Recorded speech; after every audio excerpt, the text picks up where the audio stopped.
You are listening to WDOT Port Washington. I'm Ryan Baxter alongside Jonathan Gold and Robert Higgins. And today we have a special guest, Mr. Klein. How are you doing? I'm well. It's a pleasure to be here.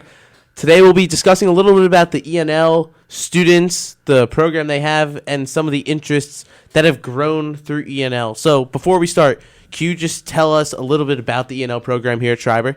Yeah, of course, not a problem. So ENL, maybe formerly known for a lot of people as ESL. It used to be called English as a Second Language. And actually over the United States, it's called ESL, but in New York State, it's called ENL, English as a New Language. That's because a wide variety of the students we have, not just in the state, but nationwide, English might not be their second language. It might be their third or fourth. In terms of Schreiber High School, the ENL program has grown substantially. I'm in my 7th year here, and the amount of students we have has increased exponentially in that time. How did you first get involved with the ENL program here? All right, so that's a little bit of a long story that goes through like a weird career path, but I did start out as a regular social studies teacher, just teaching social studies straight up. I was part-time at the time, and I worked at Glen Cove schools, and I taught ENL students there. While I was there, I became interested in, you get different cultural experiences teaching ENL, and I enjoyed it, so I went for my ENL cert, and I wound up at Schreiber High School basically through circumstance, and had a great half mentor in Mr. Claff during my first year, and that's the story, and I've just loved teaching ENL ever since then, while teaching social studies, mind you. You did mention that ENL has grown over the years. I just want to know, from comparing this year to last year, how it's really changed and how many new students you have really gotten. All right, so this year, I don't have an official count of the students, but it's been at least 10 plus new students between the spring of last year and the fall of this year. So, again, those are students coming from a wide variety of areas. We've had students from Japan, Central America, even Israel, and other parts, Korea, for example. So, it's expanded really quickly, and it's been a large increase as well. And some of the clubs that these students participate in, can you explain some of these clubs that they do are active members in?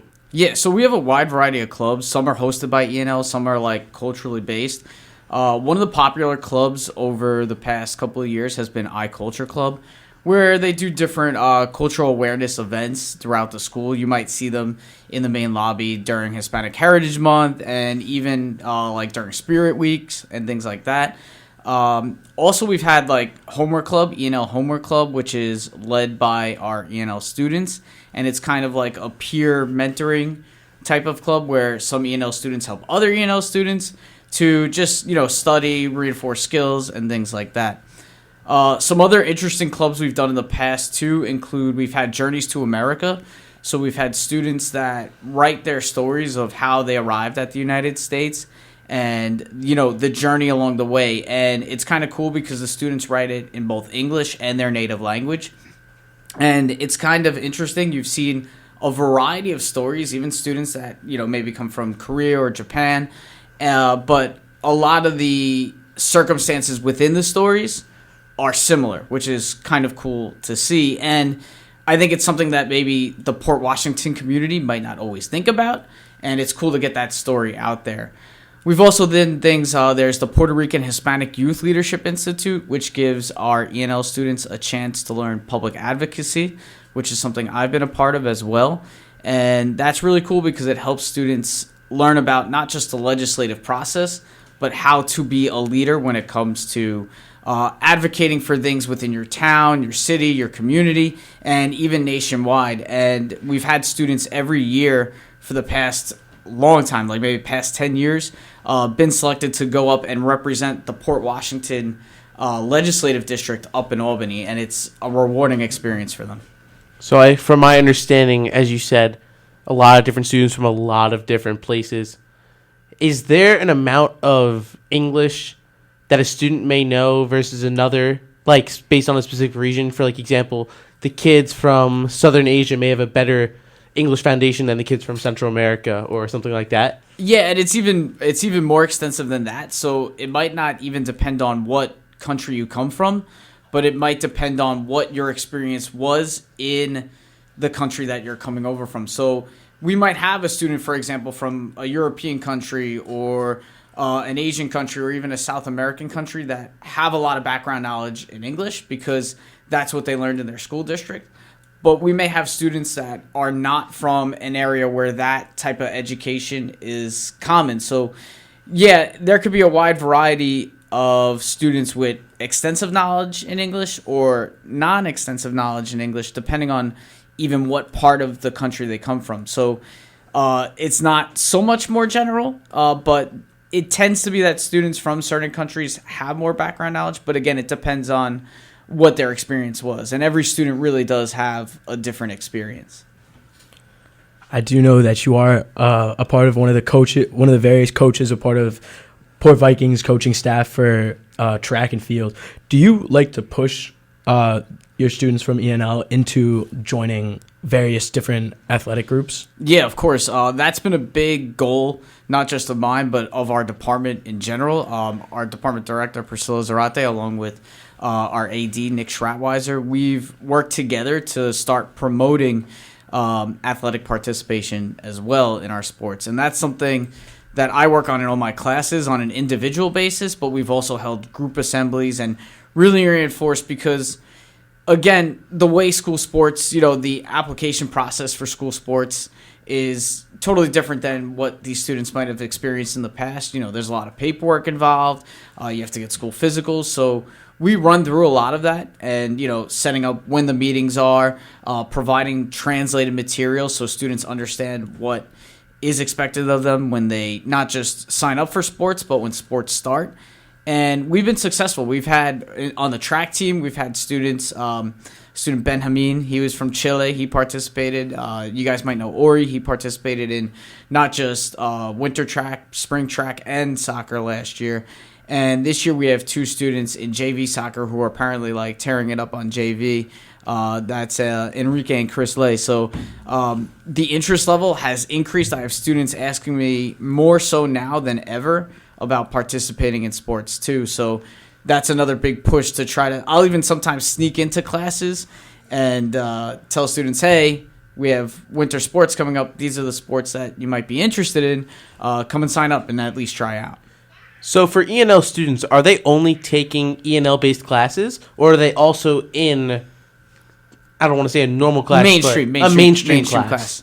Yeah, it depends because your language level determines the classes that you're going to take. So every year, ENL students take a test called the NICESLAT, and through that NICESLAT test, that determines their language level. So let's say you're a student that tests expanding, you might have more mainstream classes than a student that tested a level below, which is called transitioning. So as you enter the school, you might have all ENL classes, but as you go through, you have more mainstream classes and even that opportunity to take more elective classes as well. So it kind of follows a track where as you improve in your English, there are more mainstream classes that you're taking.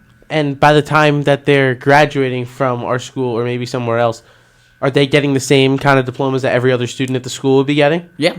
You got a Regents diploma, Advanced Regents. It's, our students take the same Regents test. They take the same expectations and end up with the same degrees. And we've had students go on to be very successful. I know from our most recent graduating class, we've had students that are not just going to LIU, but got scholarships for LIU, for Farmingdale. We have a few students going to Stony Brook.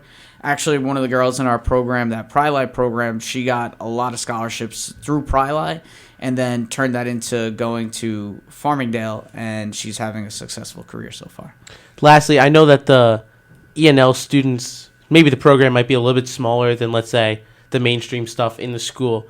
Being a teacher with them, do you grow closer relationships with those students? Because you're not only just teaching them certain school things, you're also changing their life in a sense.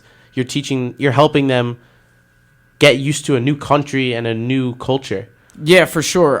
One of the cool things about being an ENL teacher is most of the time you have your students from when they're in 9th grade until maybe 11th, sometimes even 12th. And it's cool because you get to see that growth, not just academically, but socially and, as human beings. And I always tell my students that, in the school, they are probably some of the smartest students in the school because they are balancing not just academics, but learning a new language, learning a new culture, and adapting to a new culture, a new school life. And that pays dividends down the road when you go into a career or in your life down the road. So, yeah, it's definitely rewarding being an ENL teacher, and I would never want to change anything else.